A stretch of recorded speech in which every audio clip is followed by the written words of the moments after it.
Hi guys, welcome back to my channel. It's your girl Joy. Today we're going to be talking about the different main pathways that you can come into Australia with in 2025. This video is for educational and entertainment purpose only. It's not to be used for your legal consult and all that.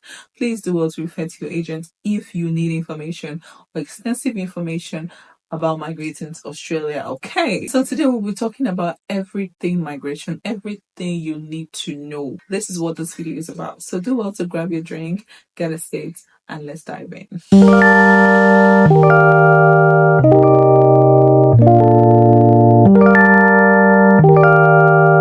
So the first thing you want to ask yourself is, why are you migrating to Australia? Why exactly did you choose Australia among the over 195 countries of the world? Why is Australia your choice of migration? Okay, I know that Australia is an amazing country filled with infrastructure, filled with development, filled with, amazing benefits and resources for immigrants. However, you need to make sure that Australia is the most suitable place for you if you're migrating for work, for school, for greener pastures, whatever it is you're migrating to Australia for. Make sure that you have done your research and you're very, very convinced within your spirit that Australia is the best place for you. The second most important step is to understand the different pathways to coming into Australia. So you want to come into Australia, how do you intend to do this? Are you coming in as a student? Are you coming in as a tourist? Are you coming in as a skilled migrant? Are you coming in as a partner to somebody who already lives in Australia? Are you coming in through the global talent visa? Whatever pathway you choose to come in with, this is the time to decide and know how you want to go about it. Topping that list will be skilled migration, which is the 189, 190 or the 491 visa. I'm not sure if you're very familiar with it, but I made a holistic video talking about this explicitly in one of my videos. I'm going to attach a link here so that you just go ahead and educate yourself on the different pathways through which you can come into Australia. The skilled migration is best for professionals. It's best for people that are coming to work, whether you're onshore, you're offshore. This is the most assured way of, coming into Australia if you're looking to go through the permanent resident route. Under this category of skilled migration, we have three subclasses.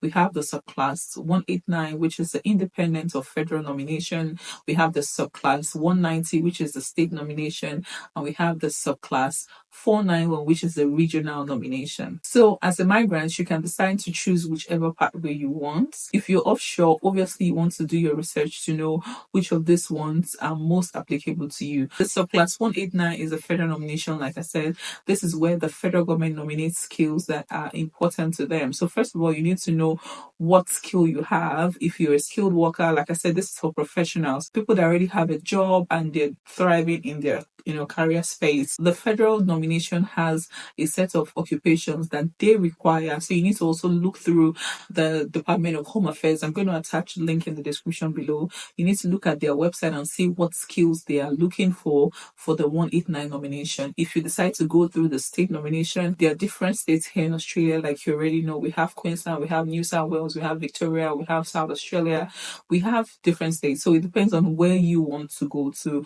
Also, under the state nomination, which is a subclass 190, there are different occupations that they are looking for. Mind you, different subclasses have different requirements. So the federal requirements will be different from the state requirements, and then the state requirements will also be different from the 491 requirements. Okay, so say for example, under the federal nomination, they have fishing, for example. The state nomination may not have fishing. They might not want fishing. You know what I mean? They might not need it.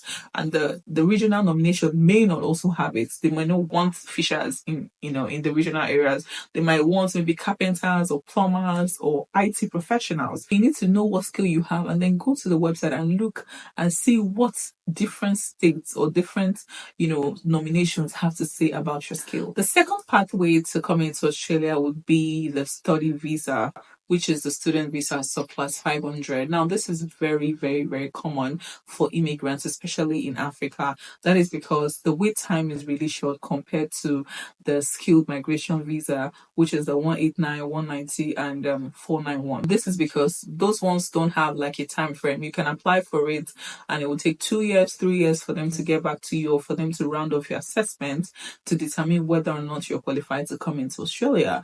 But with the study visa, there is a time frame time as to when they should attend to you, because they know that you're supposed to start your program or your course at a particular time. So they would really work, fast to make sure that you get started when you should. So that is the surest for most immigrants. They prefer to come through school and then find their way afterwards. So under this category, it is worthy of note to say that the study visa are for people that are 35 years and below. You cannot be 40 years and want to come to Australia to study. The 2025 legislations that were released on immigration and study has shown that it doesn't favor people that are over 35. Even if you come into Australia and you're 33, 34, you're most likely not to get a work visa. You're most likely not to be able to even get a permanent residency because you have exceeded that age mark of people that they need. So over the last few months, we've noticed that the immigration now favors people that are way younger. I'm talking 18, 19, 20 years of age. And by favor, I mean they give them admission and visa very fast compared to people that are like in their 30s or late 20s. That's because I think they want young blood. They want people that are very young and vibrant, people that will contribute positively to the economy, people that are very willing and eager to work. You know what I mean? So that is what is happening recently. So if you're under this category and you're looking to come to Australia to study, make sure that you meet the age mark. Okay, there are a lot of requirements under this category that I'll be talking about as we go, but very importantly, you need to make sure that you meet the age requirements so that you don't waste your time applying for something that you know you will not get. Okay, still under the study visa, it is important to choose a course that is PR friendly and that is under the PR list. Courses like nursing, IT, social work, engineering, teaching, these courses are always top on the list and they're always in high demand. They always need nurses, they always need social workers, they always need teachers. These courses are courses that if you do the right things the right way, you're most likely to get permanent residency after your study. Still under the visa pathway is the partner/spouse visa. This is for people that are in a relationship with Australian permanent residents or Australian citizen. Your partner who is a citizen or a permanent resident can decide to apply for you and then you become an Australian through marriage. Okay, it's usually through marriage or partnership. One thing you need to know is that there are steps to this, there are processes to this. You don't just bring anybody from anywhere and present to the system and say, oh, this is who I'm marrying, and they just give them citizenship or permanent residency. It doesn't work like that. There are a lot of requirements, a lot of scrutiny and scrutinizations that go behind the scenes just for them to ensure that the relationship is genuine and it's not a fraudulent kind of thing. You know what I mean? So yeah, the Department of Home Affairs are very much aware that people fake relationships just to get a permanent stay, and also they really really look into these things very carefully. So this is also another way people get permanent residency and stay in Australia. So that's also a pathway. The next would be work sponsorship. This will be for high demand skills that are like in high demand. For example, like I mentioned before, teaching, nurses. But here under this category are even more intense. So handiwork skills like plumbing, electrician, bakers, chef, hairdressers, fashion designers. These skills are really in high demand. They are mostly under the 491 category, which is the regional skill. However, it can also be in the states, it can also be in the federal. It just depends on what time of the year or what category you're looking under. So these skills are very much in high demand. You can get a company that is happy to sponsor you from overseas or from onshore here in Australia.